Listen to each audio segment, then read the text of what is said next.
Morning, everyone. If you're just coming in, settle down quickly, please. We'll get going in a minute.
Okay.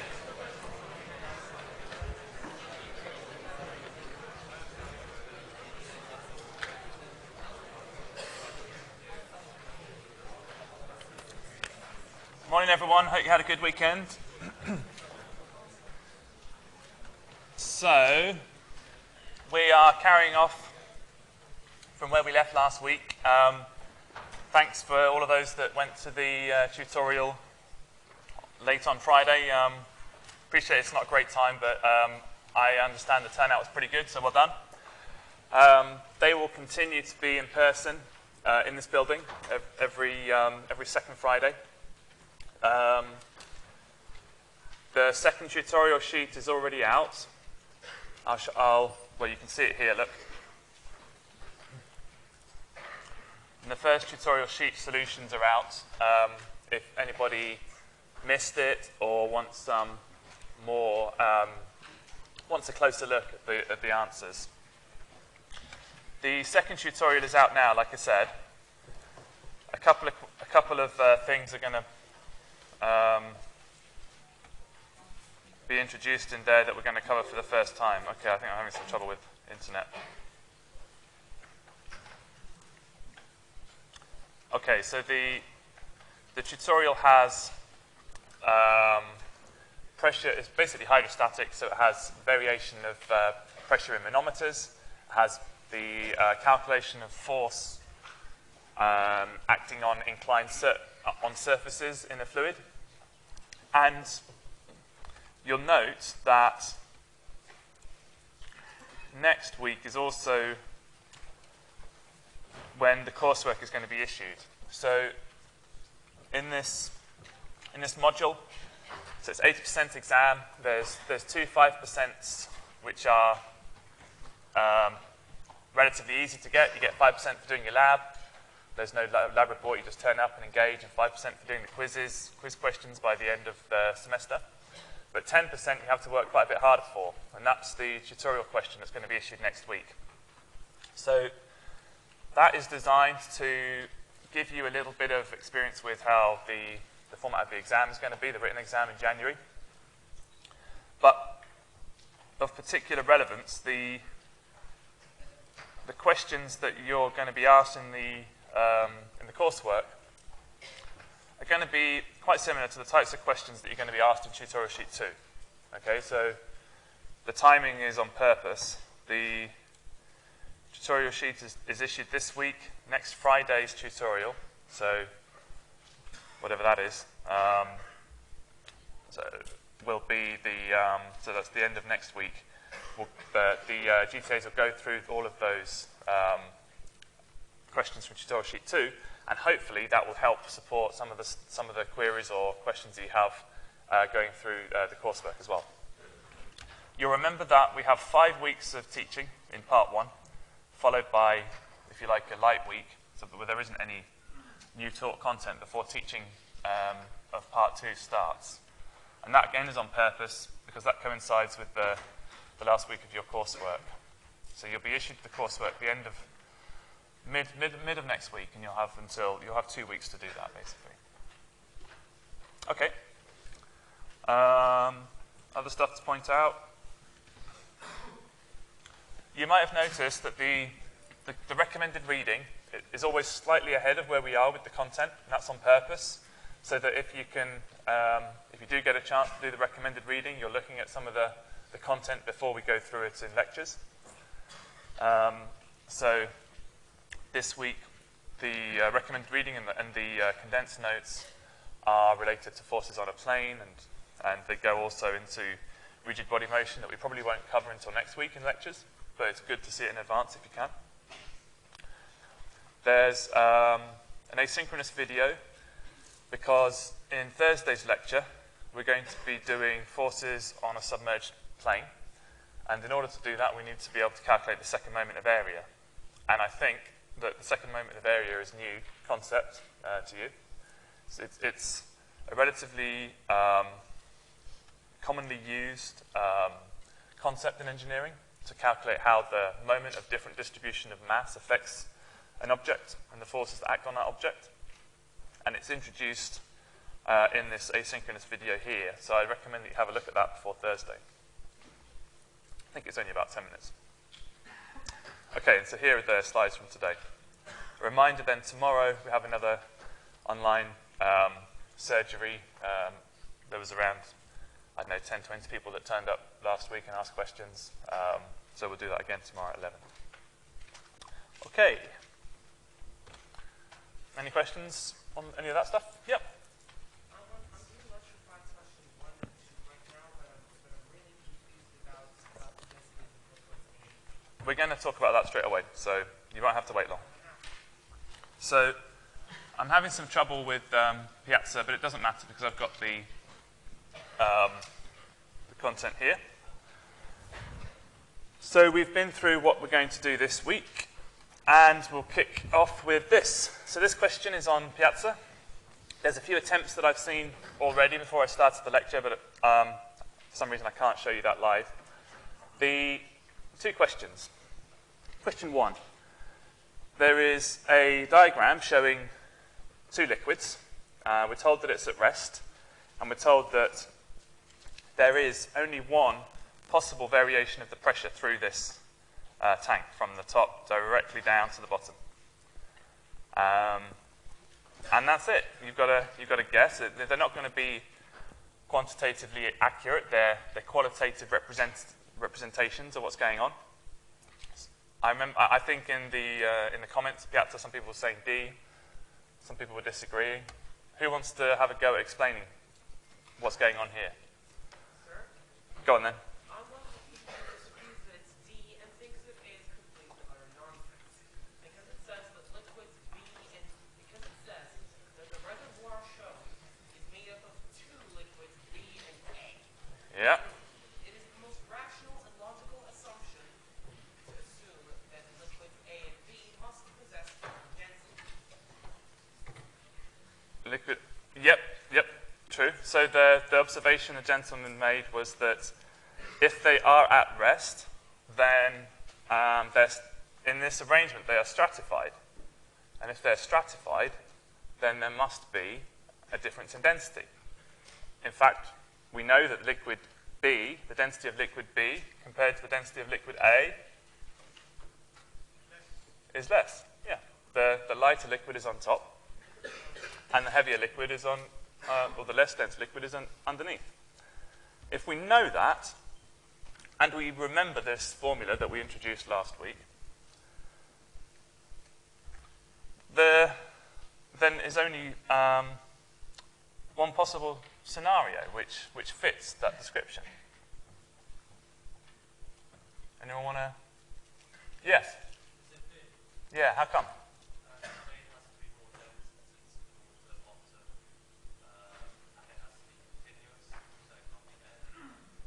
And so what about the slopes?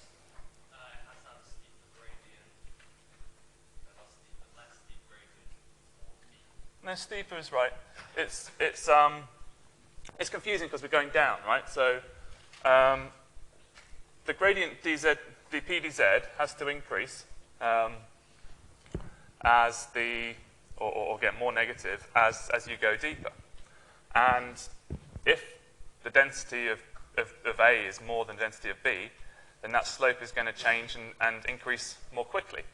So if you're getting confused between the pluses and minuses and the direction of the gradient, just think practically. If there's a heavier fluid, then incremental distances as you go down will result in a larger pressure, a larger force per unit area. You can't have a discontinuity, so it can't be A. And if it was C, that would mean that there was a more dense fluid on top than a light fluid, which wouldn't be at rest. And if it was D, then they would have the same densities. We don't know how different the densities of the two liquids are. They could be very, very similar.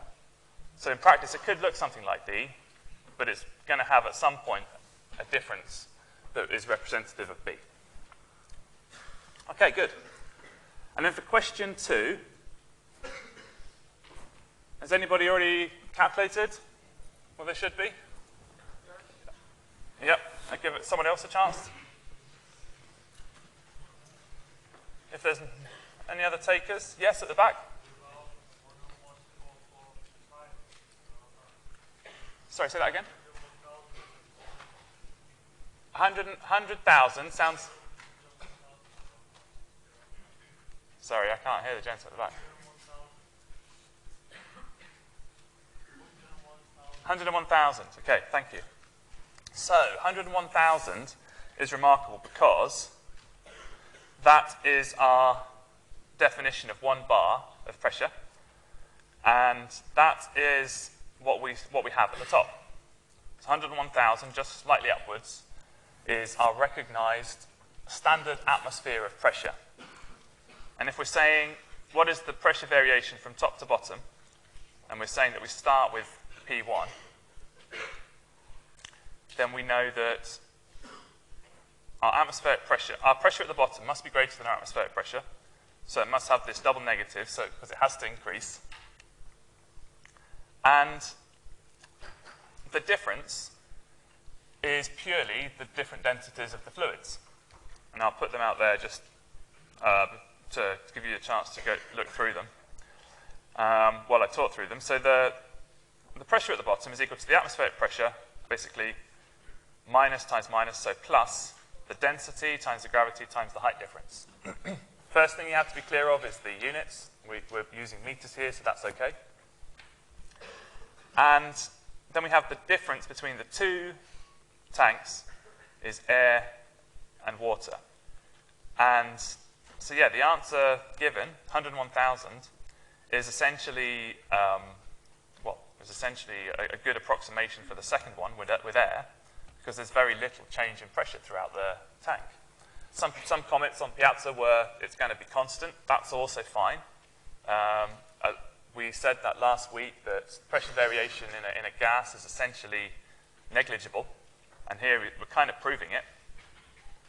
The pressure variation, the pressure gain is 120 pascals, right? Compared to, almost a factor of 2, 100,000 pascals through water. So it's a reasonable assumption from an engineering point of view to say that this is a negligible change in pressure, and it's still around one standard atmosphere. This one, on the other hand, is around 2. Everyone all right with that? This is something that's just refreshing what we were looking at last week. Okay, good. Yeah?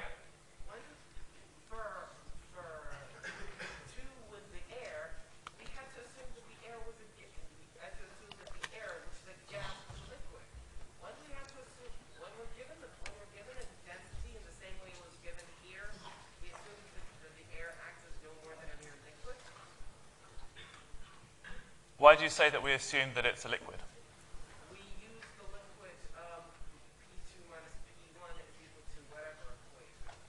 In a gas, we're supposed to have the density as a function of pressure and temperature. The pressure and temperature are both functions of themselves. That's a fair point. Strictly speaking, the density is a function of temperature, like we saw at the end of the lecture 4 slides. I guess what we're not saying in this question, which we're, I guess, have to assume if it's not stated, is that it's at constant temperature and that the height difference is negligible in terms of changing the gravity. So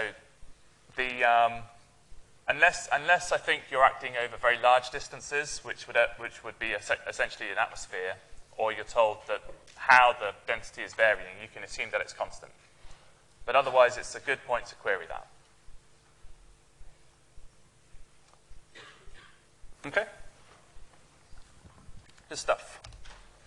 Right, so today we look at different ways to measure pressure using a range of different, sometimes different objects that you may or may not have come across over the course of your experiences at home or in an engineering world. And we go through a few examples as well. But the one that we're going to focus quite a lot on by the end of this, and I've already pointed out in your tutorial and in the coursework, is going to be manometry. Because this is a classic engineering tool which is used in experimental aerodynamics to measure pressure variation over a surface under test. But the first one, and perhaps the most simple, is a piezometer, which is a relatively simple device which allows you to measure the pressure at a given point in a confined flow by just tapping into it and having a vertical pipe exposed to atmospheric pressure that the fluid can travel up or down, right? So you generally have quite a long pipe because if there is a high pressure in the pipe, then the fluid can come all the way out. And the height that the fluid is able to travel vertically, so against the force of gravity, is, as you can probably kind of intuitively feel, is proportional to the pressure that the fluid must have inside the pipe before you expose it to atmospheric pressure. And there's lots of everyday examples of this that we can imagine just with our kind of inherent understanding of how fluids work. But it's interesting to apply what we've been learning in terms of the equations to this process. And again, what we're saying here, this time we're going from 1 to 2, so we're going vertically upwards. So our negatives are we're going in a positive direction this time, so Z2 minus Z1 is going to be positive. And this time, PA, our atmospheric pressure, is at 0.2. And what we can do for the purpose of simplicity is change the vector Z into a scalar H, height, and say that we now have just the pressure at P1 is going to be this amount more than atmospheric pressure. And that amount is purely the difference of the height that it travels up the exposed vertical pipe times the density times the gravity. And that allows us to get a direct and kind of and actually a visual representation of the pressure that it's traveling. You have to be careful not to make the hole too big, and you have to be careful to make sure that the vertical section of the pipe is long enough, but it works very well. And here's a kind of more practical example of how this can be used, something that will prompt a bit of discussion. Okay, so you've got a big pipe going horizontal, and you're tapped into it in 2 locations, A and B, and there's a purely practical question. What is the difference in height telling us? Yeah. Yeah, it is, but can you explain in more kind of physical terms how we know that that's where the flow's going? So you're right that flow generally flows from high pressure to low pressure, but why? Or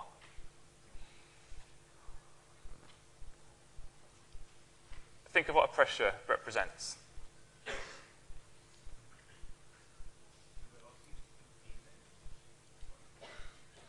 The velocity is increasing, but so imagine that I can't draw it, but imagine I'm drawing a box that around this that captures both the flow at A and the flow at B.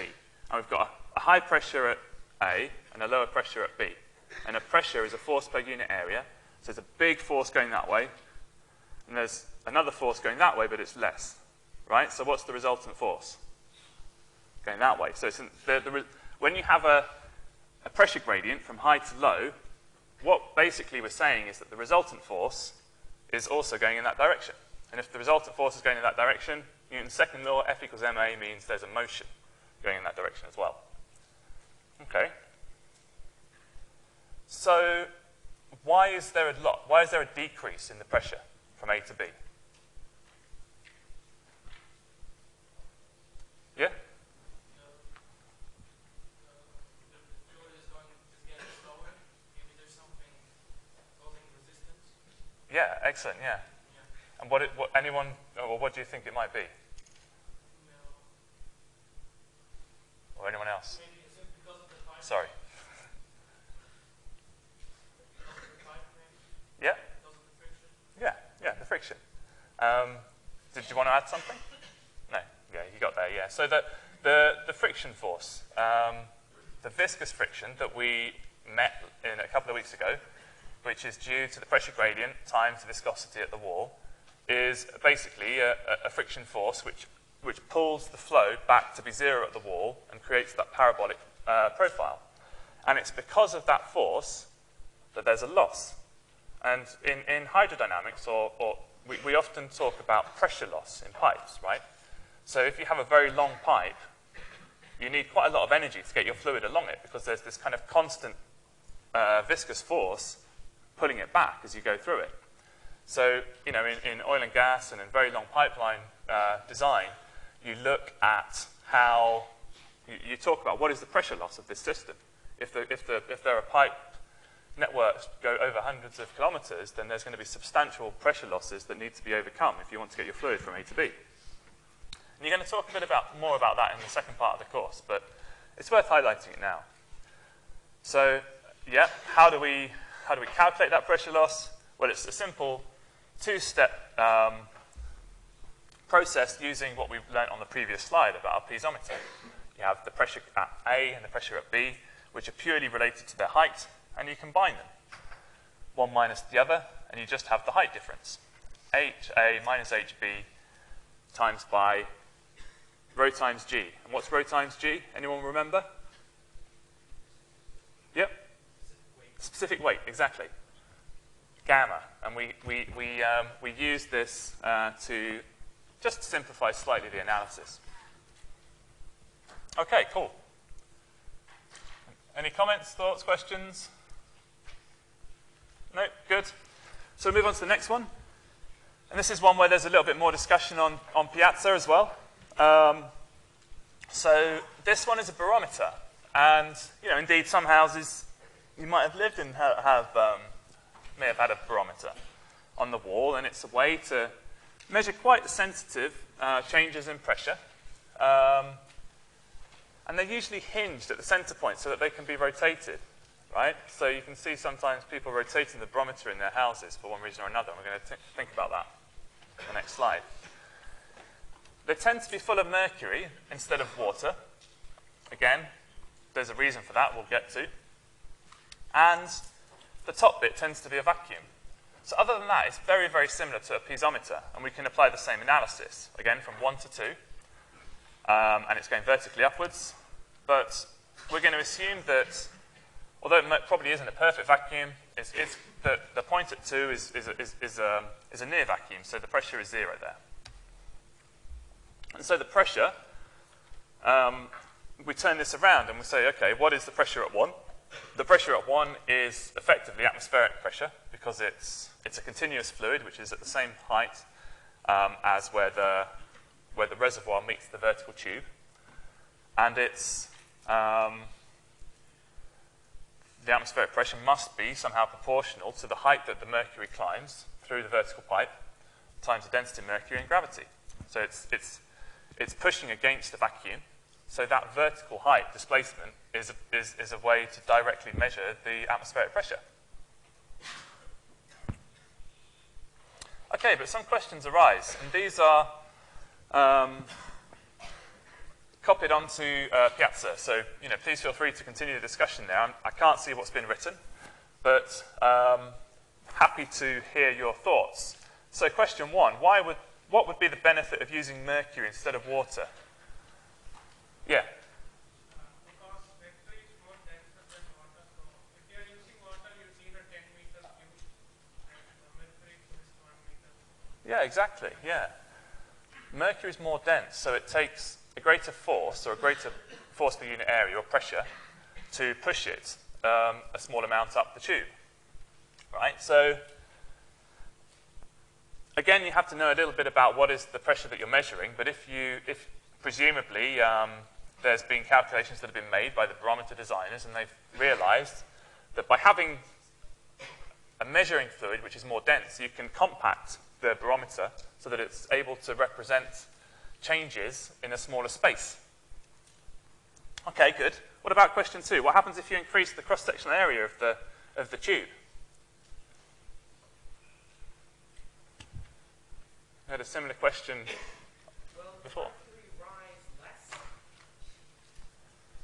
because there's a larger because for a specific height, there's a larger volume with an increased cross-sectional area.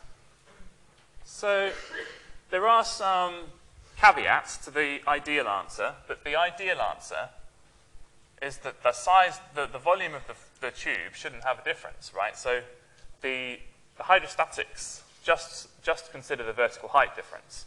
And in theory, in a perfect world, in an ideal situation, the height rise of Mercury would be the same whether it was very narrow or very large. But in practice, you're right that there are effects such as the meniscus formation on the sides of the tube, the fact that there is only a finite amount of mercury in the reservoir that would change that. But the theoretical answer is that it shouldn't affect the height rise.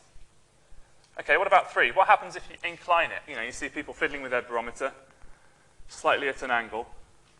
Why would you do that?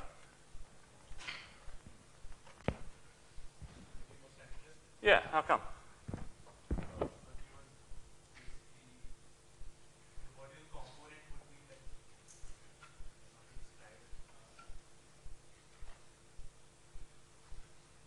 You're right.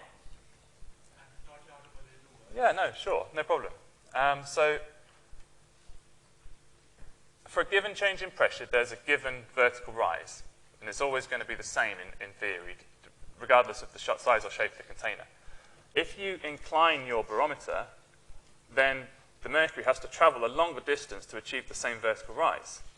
And therefore, if you have gradations of measurement on the barometer itself, you have an ability to measure in more accuracy because it's traveling a greater distance for the same pressure.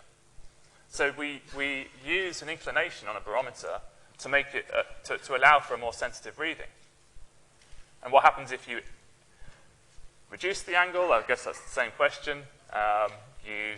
If you increase the angle, then it will go further for the same pressure. If you reduce it, then it will revert to closer to being vertical, and it will, you know, essentially travel a shorter distance along the glass tube for the same pressure.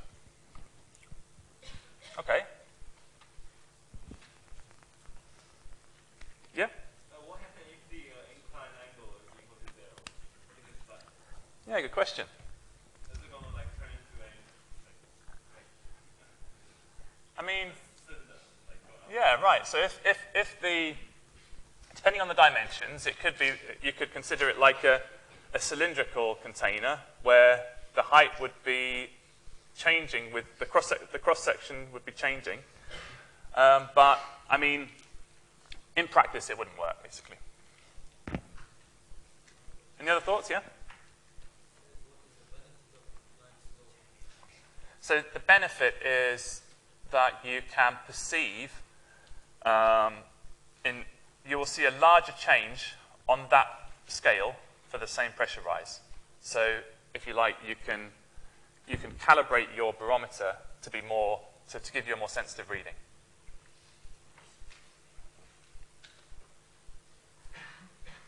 Yeah, okay.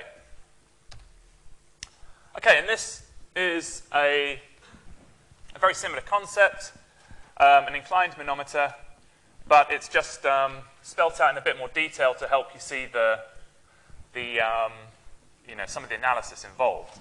So in this case, we have a tank with a cross-sectional area A, big A. So it's a circular tank with cross-sectional area big A. Inclined pipe, cross-sectional area small a, at an angle of alpha, lots of A's. And that should be plane. So when the fluid is drawn up the inclined pipe, by whatever this is connected to, this isn't open to atmosphere, this is connected to something. When the fluid level in the tank drops by an equivalent amount. So this is an example where we've got to conserve the volume of the fluid, and we can use that to find, again, the pressure change between points 2 and points 1. I guess the key here in this situation is, again, to consider that a rise in the inclined arm is associated by a fall in the reservoir. So it's just looking at that scenario in a little bit more depth, a bit more detail. So the height change is combined of H2 and delta H. So H2 plus delta H is the total height change, which must be, again, proportional to the total pressure change. This is a really nice example of how it doesn't matter the size or the shape of the apparatus that you're using, it's just the vertical change that is relevant. But then, in order to kind of calculate this, we need to relate these quantities to geometric properties. So we have our delta H times A, so our cross-sectional area, our volume of the fall, A, times delta H will give us that cylindrical volume of the fall of fluid there, will be pretty approximately equal to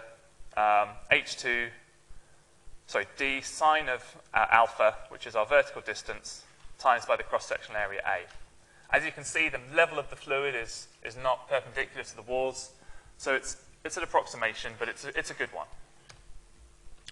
And so once we have our two geometric laws, then we can show that the difference in the two pressures is equal to the sum of these two height changes times the density and the gravity. Like this. Okay, so that's a little bit more involved, but that's a good example. I think that came from an exam a couple of years ago. So I think, hopefully you're on your way to understanding a question like that. And it should give you confidence that, already what we're looking at is the type of thing that you could be asked to do in an exam. Does anyone have any questions? Okay, good. So it's, some of you might be getting, you might be really getting the idea now, and you might think, okay, yeah, I get it. It's the rate of change. It's the change of height that's equal to the rate of change of pressure in a vertical direction, and that can be calculated by looking at, it's proportional to the density and the gravity times by the height difference. And we've seen that again and again. And like I said, we've basically looked now at piezometer, barometer, inclined manometer, and they're all pretty much the same thing.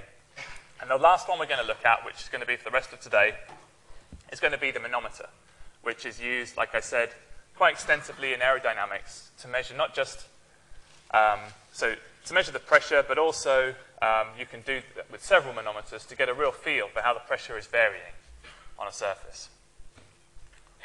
So a U-tube manometer bank is when you have lots of tubes connected to different points on a surface which you're then going to expose to a fluid flow or an airflow. And if you get a chance to see our wind tunnels in George Begg, you'll be able to see these in action. You'll see banks of tubes very similar to this, connected with rubber tubes carefully to what are essentially small pressure tappings, so small holes drilled into the surface of the aerodynamic shape that you're measuring. And then you are attaching the other end of the tube to the underside of that hole so that when the air goes through it, you'll be able to measure the pressure at that point. And as the airflow goes through, you can see a change. And this one was from a manual, I think, of how to set up your pressure bank. This one I adapted, making to some kind of an animation to help you see what's going on.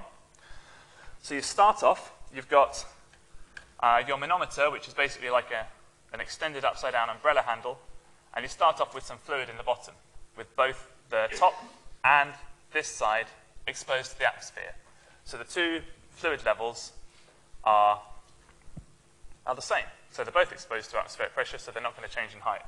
But as soon as you apply a fluid velocity through the geometry, these pressure heights will change according to the local pressure at this point. So, and the idea is that according to how the pressure is at that particular point, that will exert a different force per unit area on the top of the manometer, and that will lead to a different behavior of the fluid inside the manometer. And it's always proportional to that height change. It's not the deviation from the original position, it's the height change between the open and the tested section. So what's going on in that particular case? You've got this narrowing and then widening of the duct. So what's happening at the narrowest point? Yeah? The pressure is Extremely extremely high. high or extremely low? Relatively. Extremely low. So yeah, it's the other way around. So that the height is extremely high, and that's because the pressure reaches a minimum at the throat. Oh. And the minimum, as the pressure reaches a minimum at the throat, it sucks the liquid in the manometer up a greater distance. Okay, that's one question. Can we explain why? What does that mean for the fluid, yeah? Yeah, excellent. So one explanation is Bernoulli's equation, and this is something that we're going to look at a lot in the weeks to come. Bernoulli's equation, in a nutshell, says that along a streamline, the static pressure and the dynamic pressure and hydrostatic pressure remain constant.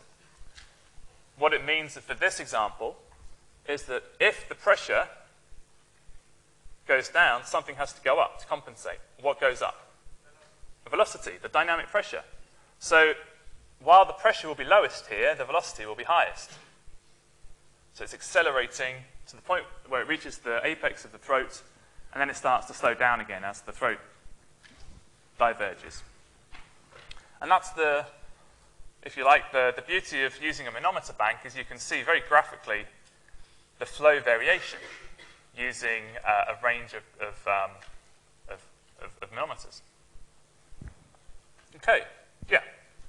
We use the equation of continuity to explain. Yeah, you can. Absolutely. Fluid mechanics has a range of tools available, and the continuity equation is a good one. So what does the continuity equation tell us here? The amount of mass versus is equal to the mass coming. Yeah, absolutely. And if we define our amount of mass as maybe what we're going to look at, I think, the week after next, an element of fluid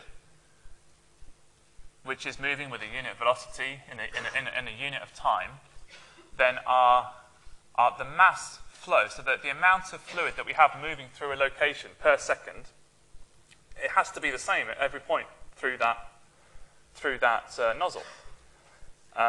That's the conservation of mass. There's nowhere else for it to go. You could argue it could go down the manometer. I mean, it's not going to, because it goes in, that would have to change direction quite radically, and the holes are very small. So the only place that it can go is out at the exit. And so if the cross-section is changing, something has to compensate. And in this case, the mass flow rate is equal to the density times the area times the velocity. If the area goes down, the velocity has to go up. So that's going ahead a couple of lectures, but if you're interested, you can see this in chapter, I think, 3 of the book, and we'll be there soon enough. It's good to be aware of it. Any other thoughts, comments? Yep.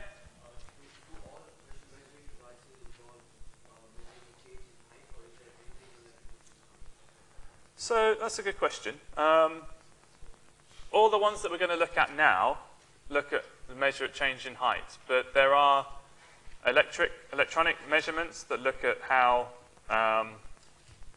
properties of the air change at a given point by studying their conductivity. There are chemical measurements that look at so you can change the color of a paint according to the force that it's exerting on that on that surface. So there are other ways to measure pressure, but they're beyond, if you like, the scope of what we're looking at now. So all of the pressure measurement techniques that we're looking at now involve just the change of a fluid in the vertical height direction. Okay.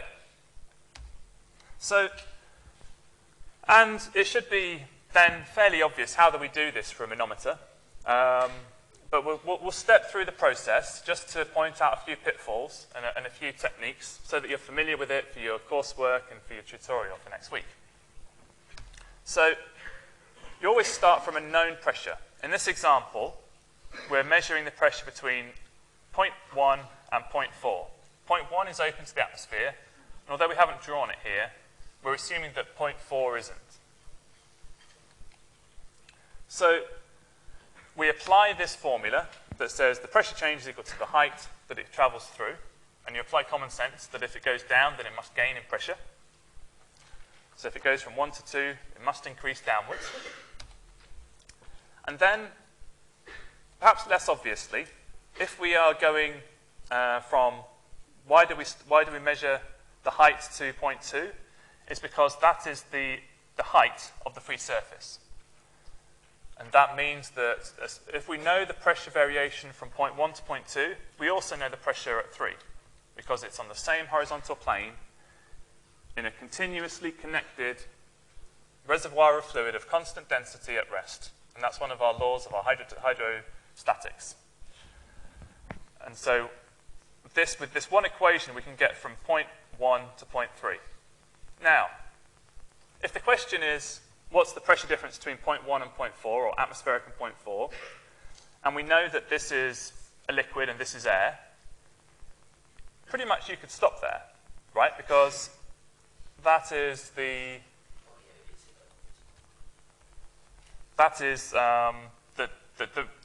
there is going to be a reduction in pressure as you move vertically upwards through the air, but it's going to be very small.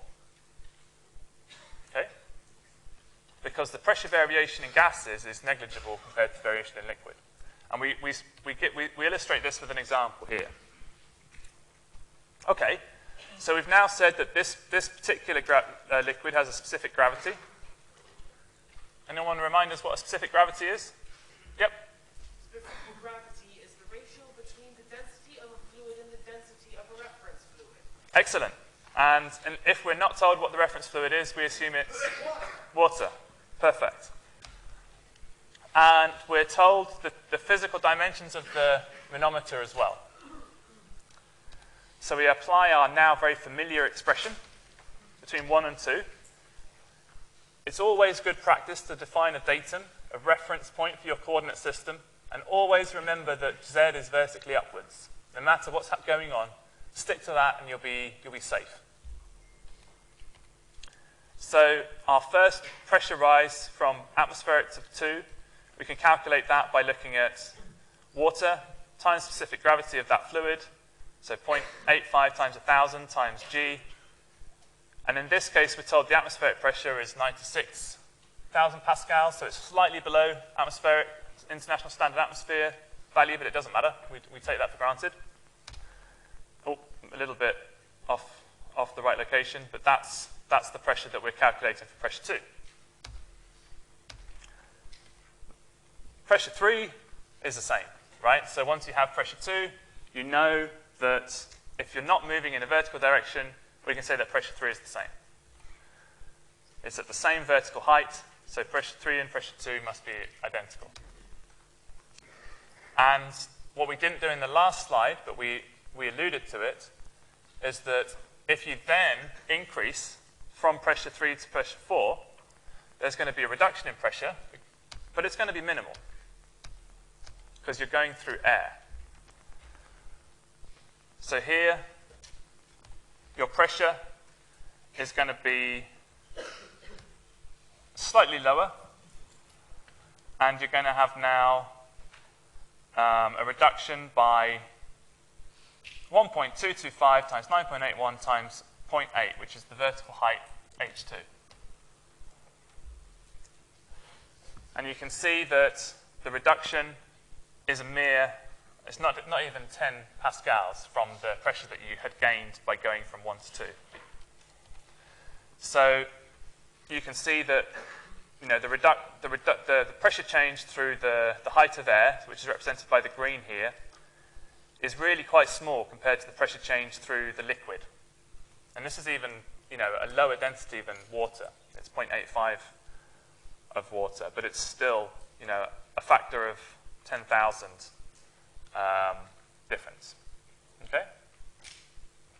So if you're talking about the kind of dimensions that you're likely to have in a wind tunnel, or you're likely to have in a practical measuring environment, then it's absolutely fine to neglect the variation of a pressure in a gas compared to that of a liquid. You can always convince yourself by doing the extra calculation and putting the two numbers together, but generally you won't need to as an engineer. Okay? Any comments on what we just did there? No? All good? Okay. Oh, yeah.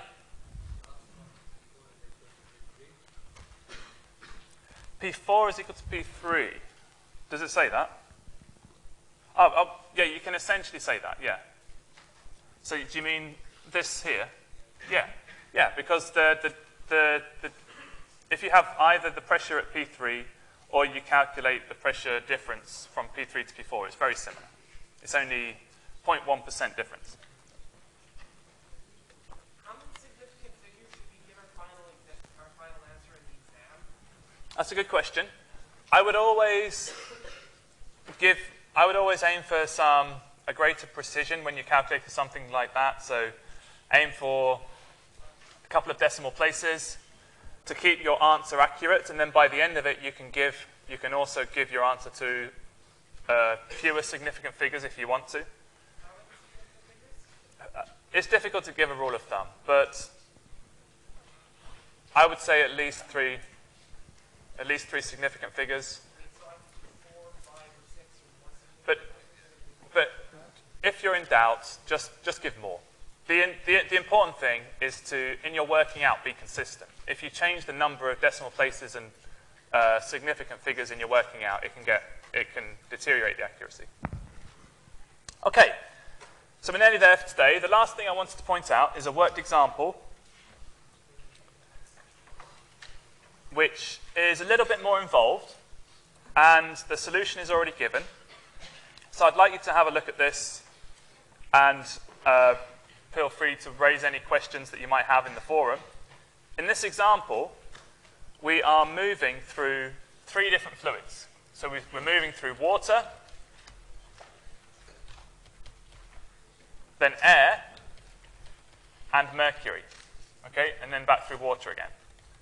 So it's a more involved analysis, but it's exactly the same principles. And if you can follow that, then you'll be pretty much okay on any manometry question. Okay. That's it. Might see some of you tomorrow, otherwise I'll see the rest of you Thursday. Thanks.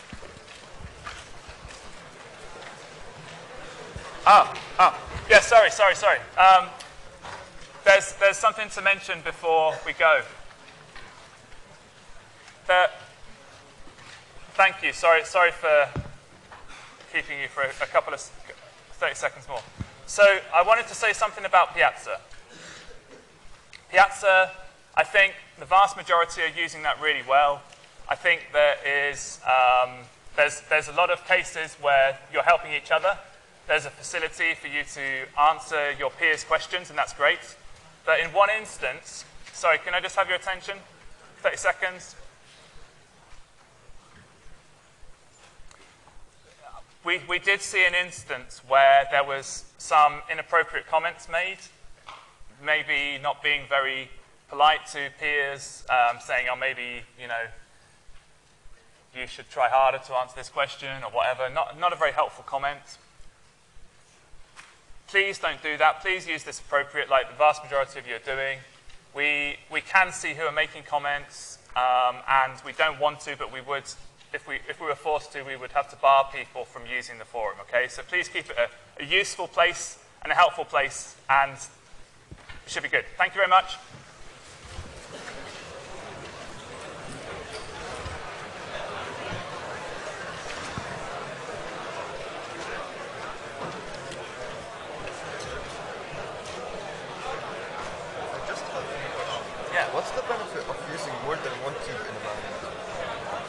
It's a good question. So the short answer is that it's quite rare, but in cases there might be practical reasons why you have to isolate the use of. Maybe you need quite a high density fluid to make your manometer sensitive, and you don't want it to be near to the apparatus for safety reasons, right? So you would maybe put liquid water, in the exposed area where the flow goes through it, and then you would have somewhere else connected through air to mercury in an enclosed area for safety. But it's not that common. We don't use it. Thank you. It's a good question. Yeah, you too. Question, sir. Yeah, tell me. So I saw that the quizzes have a due date of like 17th of December. So like, are we not supposed to do them like weekly or? So you're recommended to do them weekly, but you don't have to finish them until the 17th of December. Oh. And you can do them as many times as you like. So you can repeat them many times as you like, and it will always store the highest answer you get. All right. Thanks. No worries. Hello. Hi. Yeah, I have a question about about gases. Yeah, tell me. Let's move over there so that. Well, let's actually go on. Carry on. Can we treat gases just like kinetic theory of gases, where if you're in a closed volume, it's the same pressure? Or is that not valid anymore? Yeah, you can actually. So the gas, if it's at rest as well, then you can assume that the pressure through that gas in the enclosed space is at constant pressure. But once it's open, we have to apply the. Once it's open, then you have to, in this use the analysis, rho GH. yeah, you have to assume that it's reached an equilibrium. I see. Okay, thank you. No worries. Yes, Small question. Are the condensed note what we need just for example, formula the summary of the test for the test and everything? Are the condensed notes enough, or should I go with the book? I think the answer is yes, they should be, but they're not going to necessarily always explain you everything. But if you see something really complicated in the book that isn't in the condensed notes, then it's very likely that you wouldn't, need to know all that analysis for the exam. If you have any questions about something specific, just ask. Okay, thanks. Yeah, sure. do you have a coursework next week? Yeah, so the coursework will be issued mid to late week next week, either the Wednesday or the Thursday. A tutorial exam? It's not an exam, it's an open book test, so you get 2 weeks to answer it, and then submit Is it it online. online? Yeah. I just have a question about Yeah. last week's tutorial. There might be some questions that Zutan can help with as well, so.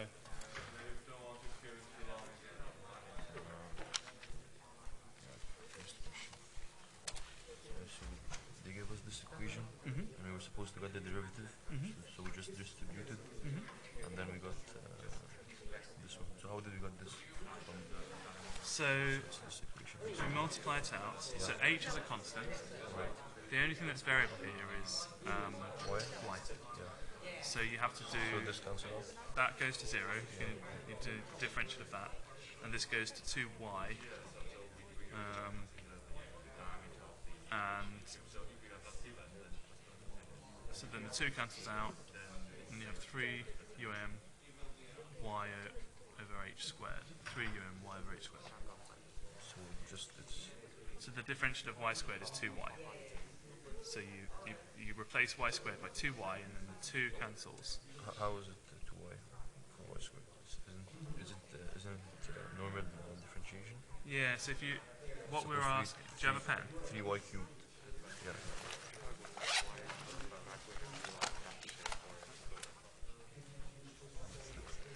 Can I draw it here? Yeah, of course. Okay, so well, I'll just do it here, right? So du by dy of this, so that one's already 0, so we won't worry about that one. But this one, so 3 y squared over 2h squared minus. Okay, so the y squared, so the y squared goes to 2y, and then everything is still times by